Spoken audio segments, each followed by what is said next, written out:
안녕하세요. 내분비내과 교수 안철호입니다. 이번 시간에는 성장 호르몬과 근육 호르몬에 대해서 말씀드리겠습니다. 성장 호르몬은 우리가 젊었을 때만 필요하다, 아니면 키가 클 때만 필요하다, 저신장증 아이들 이럴 때 이제 성장 호르몬 얘기를 많이 하거든요. 사실 이 성장 호르몬이 젊었을 때 또 아이들 키 자랄 때 성장기 아이들만 필요한 게 아니라 나이 드신 분들도 성장 호르몬이 중요합니다.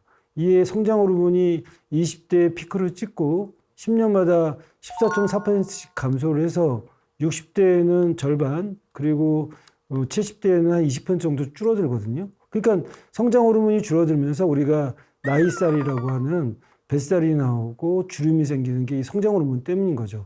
그래서 나이 드신 분들한테 성장 호르몬 검사를 해보면 성장 호르몬 결핍증이라고 성인형 성장 호르몬 결핍증 같은 것들이 보여지는데, 그럴 때 이제 성장 호르몬을 치료를 하면 노화를 늦출 수 있는 그런 결과들을 얻을 수가 있습니다. 이 성장 호르몬의 역할은 말 그대로 뼈를 형성하고 발달시키고요, 피부 노화를 방지하고 단백질을 형성하고 지방은 분해하고, 그리고 근육이 또 강화되고 심혈관 질환도 예방되고 뇌세포가 재생되기 때문에 인지 기능이 좋아집니다. 그래서 인지 기능이 좋아지기 때문에 사람들이 제일 걱정하는 이제 치매나 이런 것들에 대한 문제들도 성장 호르몬이 좋은 영향을 미칠 수가 있고요. 성장 호르몬이 불균형해지면 반대가 되겠죠. 고다공증이 증가하고 근육량이 감소하고 근력이 약해지고, 그 다음에 인지 기능, 자꾸 깜빡깜빡 건망증이 생기고 피부 노화가 가속되고 주름살이 깊어지는 이제 이런 일들이 생기는데, 성장 호르몬이 이제 빨리 그 분비가 끝나는 사람도 있고 오랫동안 유지되는 사람들이 있습니다. 그래서 이게 빨리 그 줄어드는 사람들은 스트레스를 많이 받는 분들이에요.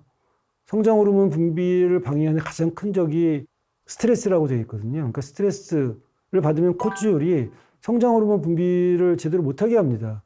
이런 분들은 빨리빨리 성장 호르몬이 떨어져서 폭풍 노화가 오게 되고요. 그러면 이런 성장 호르몬 조절을 어떻게 하는 게 좋을까요? 물론 성장 호르몬 약을 먹고 성장 호르몬 뭐 수술도 하고 주사를 맞고 여러 가지가 있을 수는 있겠지만, 제일 중요한 건 호르몬은 자기 스스로 분비하는 화학 물질이기 때문에 생활 습관을 통해서 그 호르몬, 성장 호르몬 이런 것들을 잘 분비가 유지될 수 하는 게 중요할 것 같고요. 성장 호르몬은 사실은 이제 운동이 더 중요하지만 그래도 식사도 신경을 써야 됩니다. 그래서 성장 호르몬의 이제 그 중요한 식습관이 7가지가 있는데요. 첫 번째는 단백질이 풍부한 살코기, 특히 이제 L카르니틴이 많은 살코기를 드시는 게 좋겠다. 그리고 무지방 우유를 하루에 3잔 이상 드시는 게 좋고, 그 다음에 콜레스테롤이나 트랜스지방이 많은 음식은 피하고, 식사할 때 늘 하는 얘기지만 국 같은 거 먹게 되더라도 건더기만 먹고 국물까지 먹지 마라. 짜게 먹는 게 성장 호르몬에 안 좋다는 거죠. 그리고 골고루 씹어 먹어서 이게 잘 그 단백질이 들어와서 성장 호르몬 재료를 해야 되기 때문에 10번 이상은 잘 씹어 드시는 게 좋고, 야식이나 폭식을 하지 않는다. 그래서 야식이나 폭식을 하지 않고 정량을 드시는 게 중요하고요.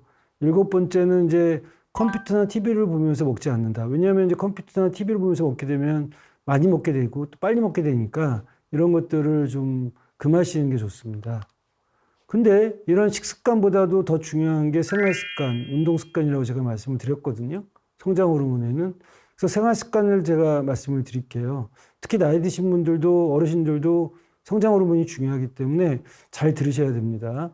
첫 번째는 1시간 더 자라는 겁니다. 5시간 잤던 분은 6시간 자고요. 6시간 잤던 분은 7시간 자고. 그렇게 수면의 양이 늘리는 게 중요하지만 수면의 리듬이 더 중요하거든요. 그래서 일정한 시간에 자고 가급적이면 11시와 1시 사이를 끼워서 주무시는 게 좋다. 이렇게 말씀을 드릴 수 있을 것 같고요.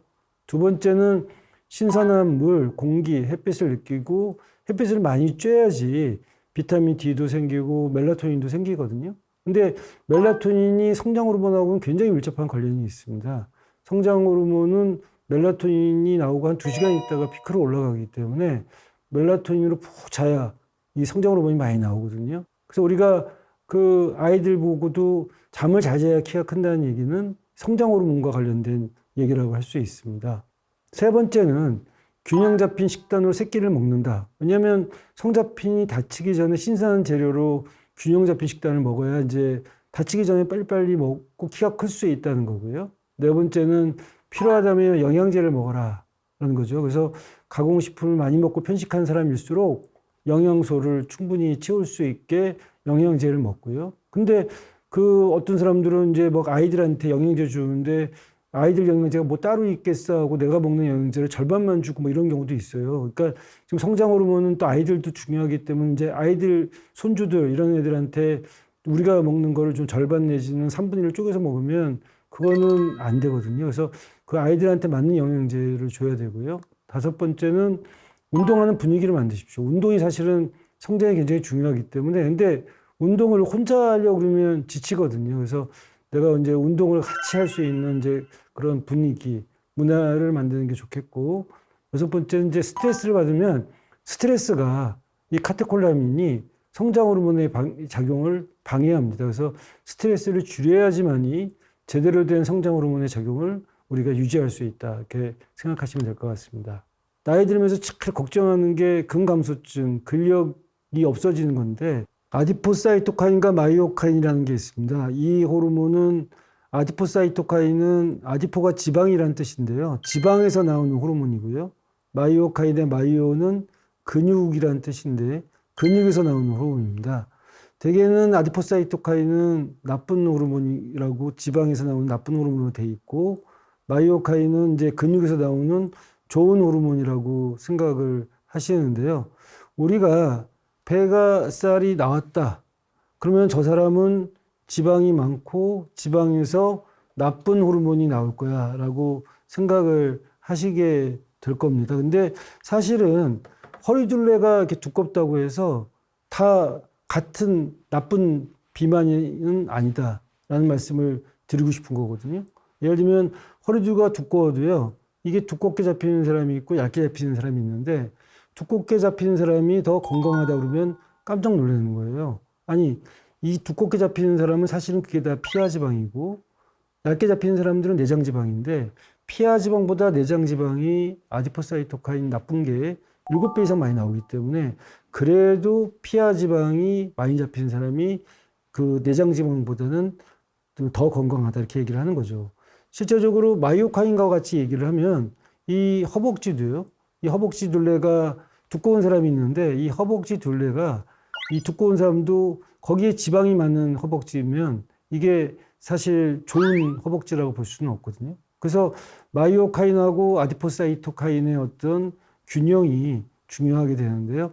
사실 스모 선수들 보면 운동할 당시에는 배가 이렇게 나와 있어도 당뇨나 고지혈증이나 고혈압이 없습니다. 일본의 스모 선수들 보면.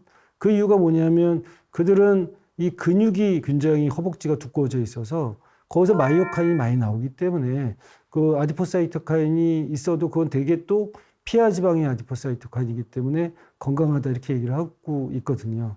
그래서 여러 가지 호르몬들이 많지만 지금 이제 마이오카인 호르몬이 지금 뜨고 있습니다.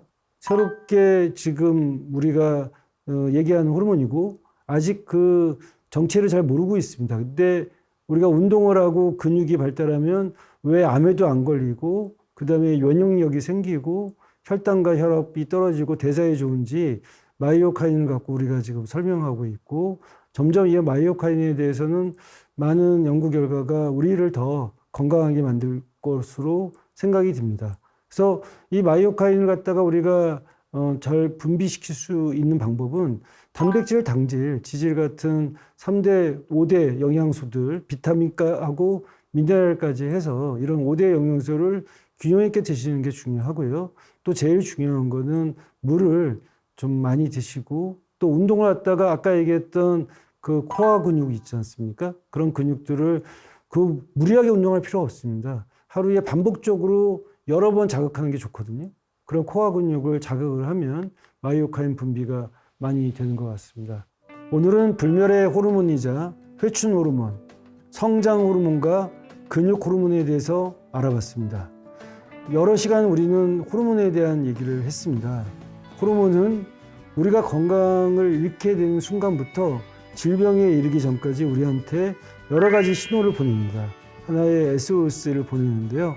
여러분들이 호르몬에 대해서 경청하고 호르몬의 신호를 잘 따르게 되면 건강해질 수 있다고 생각을 합니다.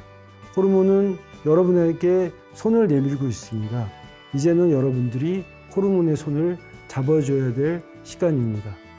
감사합니다.